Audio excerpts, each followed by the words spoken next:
All right, let's clean up this 322. Take all the panels off. We'll take the fender pan off and give it a good pressure washing.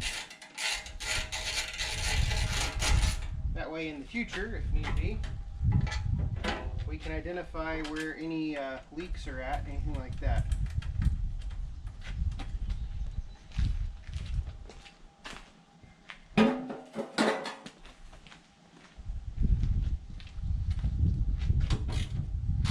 For those of you that are wondering, yes, the engine's cold.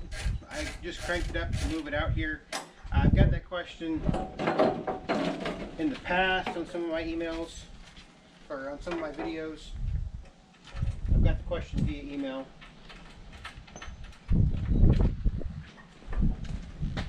So this is something I'm going to have to fix, this reflective coating. I'll have to put it back in there somehow. Unfortunately, I think the foam is about gone.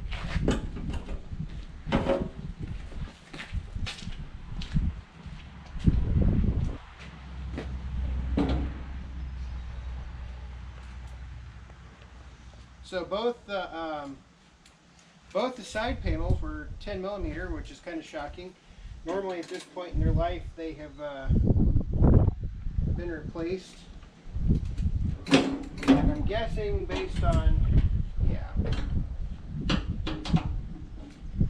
So the fender pan bolts have been replaced and they are not the appropriate size. And based on what I just saw in terms of having these acorn nuts on top, I'm guessing that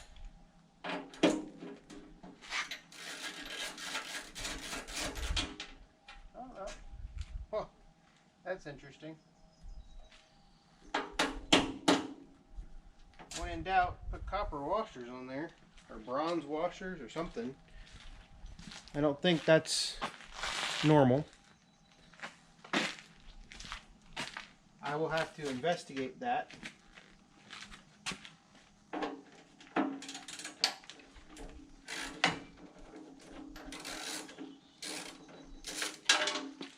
And remember, these are very different from a 318 in a number of respects. The fender pan is different. You cannot, well, you can use a 318 fender pan, but it has to be cut and it won't fit quite right.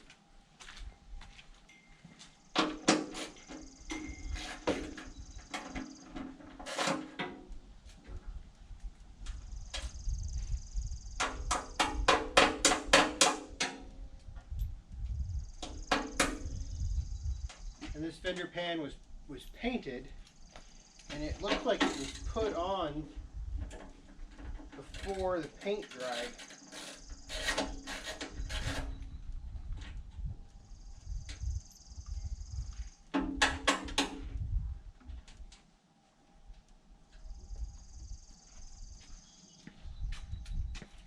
All right.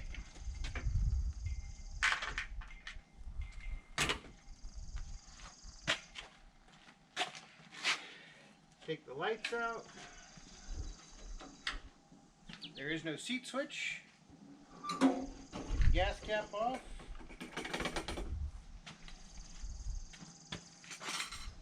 I should be able to lift it up and out. One would think. I'm going to go ahead and remove these side screens just in case. Those side screens are very hard to find. And I don't want to break them.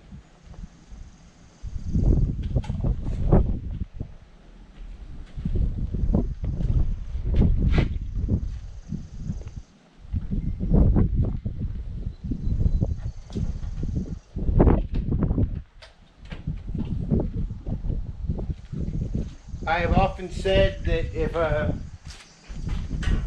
322 or 332 doesn't have the side panels and side screens, it's worth about half of what it would actually be worth.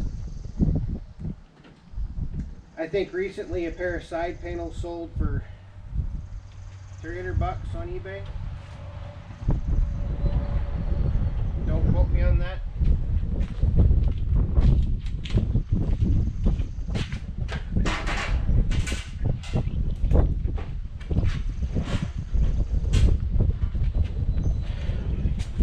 Now, one problem I will show you, and I don't know if you can see this, so we're going to try. So when machines are repainted, a lot of times it's just a spray bomb paint job. And if you look, hopefully you can see this, there are some of these little holes that are closed in with paint, or close to closed in with paint, particularly right in that area right there. These screens are there for a reason. They are there to draw air in. And without those screens there, all kinds of crap gets in the radiator, but also at the same time, if you've plugged them up, it draws more air from the bottom of the machine. One of the problems this machine has is it has no belly pan or belly screen, which is rather unfortunate because sadly the screen was at the auction and I wasn't paying attention. Well, I was paying attention, but it was just a stack of screens. It was a stack of 318 screens and things like that. And my brain wasn't fully engaged because I was thinking about how to get these things home when I should have been paying attention to what was going on at the auction. And sadly, I let that stack of screens go. And I want to say it sold for like 40 bucks, something like that. Some ridiculous low price. And screens are just incredibly important. And I don't know how the audio is going to be with the wind, but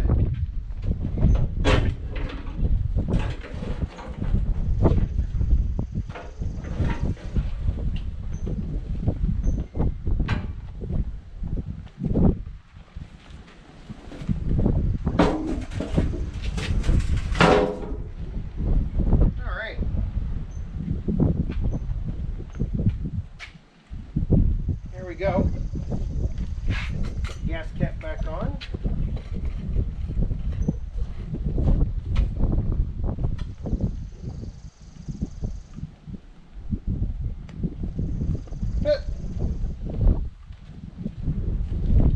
So I'm going to need a mount. I may have some. I have to go look. I'll need a mount because this one fell off. So let's walk around the machine real quick. So evidently this one just busted off because it was on there like that. Which that's really unfortunate. Maybe I just need to get, you know, several new ones. Granted, I think the ones up front are just for paint to replace. But yeah. So overall, I can go ahead and tell you that this machine is at least a 88 or newer, based on the hydrostatic mechanism. I don't see anything that would tell me. We can look underneath it here in just a minute, and well, here what we'll do is we'll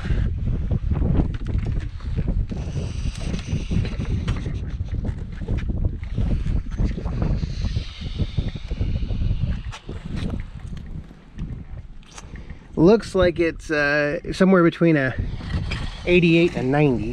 That would be my guess. Base, there was some parts missing there.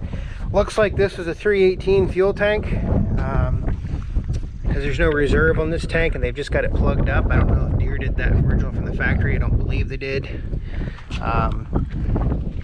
Let's see here if these, so those need to, the pins there need to be adjusted or freed up. So I'll spray some PV Blaster on there after I get them clean, because right now they're not going down anywhere. Drive staff is a newer style drive shaft, which is nice. I believe that I don't think, yeah, it's a newer style drive shaft. Other than that, I don't see anything that's a huge cause of concern. Now that I have the fender pan off, it's actually relatively clean, which excites me. So I just know that for the most part, I just got to get everything, you know, cleaned off. I think I'm going to go ahead and, you know, this is the hood that everything comes apart. So I may just take the hood off of these bolts right here to get to everything, but we'll see. So let me get set up the pressure wash and we'll go from there.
All right, moment of truth. Have a crank. See if the, oh yeah, battery's still. Let's see if it cranks. Spray water everywhere.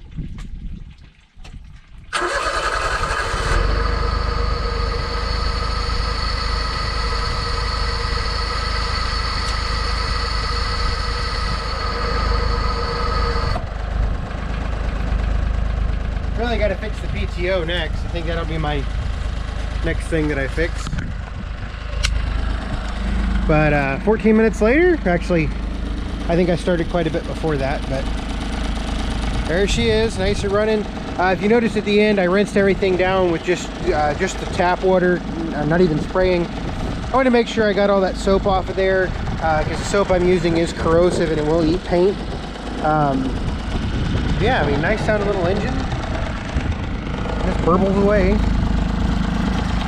So I'm going to let it sit here and idle for a little bit. A couple things I noticed while I was cleaning. One, the engine's been apart, or I'm fairly certain the engine's been apart because of this right here. It's got black spray paint on it, or black paint on it, so maybe not. But that is, it's not, I wouldn't necessarily call that normal for one of these. All of the, you can see in there, all of the foil shielding has come off the foam right through there. Not a whole lot I can do about that, at least in the time that I own it. But they're just kind of burbling away. I was afraid the other day that the hour meter wasn't working, and I haven't bothered to check it. So it's 2004.9. So I'll let it run for a little bit and see if it changes. Another thing I noticed, I'm not really sure what that is. It's a plastic bushing for the, it's a plastic bushing for. All right, so this is some time later. I don't know, probably 20 minutes later, because I had to go get a new battery. The battery died. So anyway, this looks right here where I was saying is that looks like a just a plastic adapter fitting of some type. Hopefully I've got some of these parts laying around here, and so I can just replace both those shafts, because they both have it on either side. That one's got the same one. You can kind of see the part a little bit better. Other than that, I did notice that the differential case has been apart. If you look at that red sealant should not have been there, should not be there. So that differential case has definitely been apart at some point in its life. There's not even any black paint on it like there is on the engine.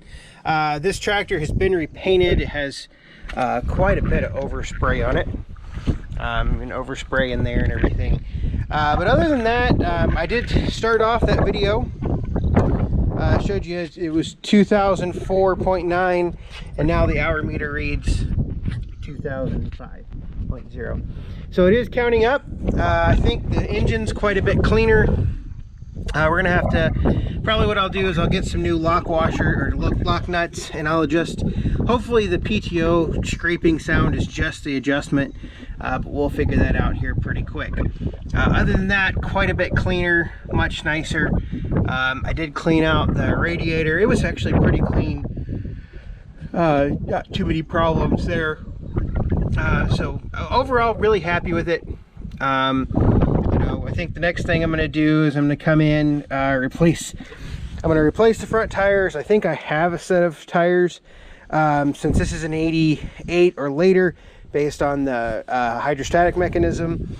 Tells me that it's got 25 millimeter spindles on it, which I think I have a set of wheels that have 25 millimeter spindles on it. Other than that, get it dried off. I still got to change the transaxle fluid. So I'll put some low-vis high guard on it, and oh hey, it even has a filter, a John Deere filter in it, AM 39653. I don't know if that's a superseded filter or not, but yeah. So overall, pretty happy with it. Hopefully, you're seeing something like this video. I think it'll be a nice machine to play with for a little bit. So yeah, hope you enjoyed this cleaning up the 322. I will I'll get it all put back together, get it in the shop, and I'll let it dry. Probably it's about lunchtime, so I'll go in, eat lunch, let it dry. It'll get in the sun here in a little bit, and we'll get it dried, and then we'll change the transaxle fluid. So that'll probably be the next video. So thanks for watching.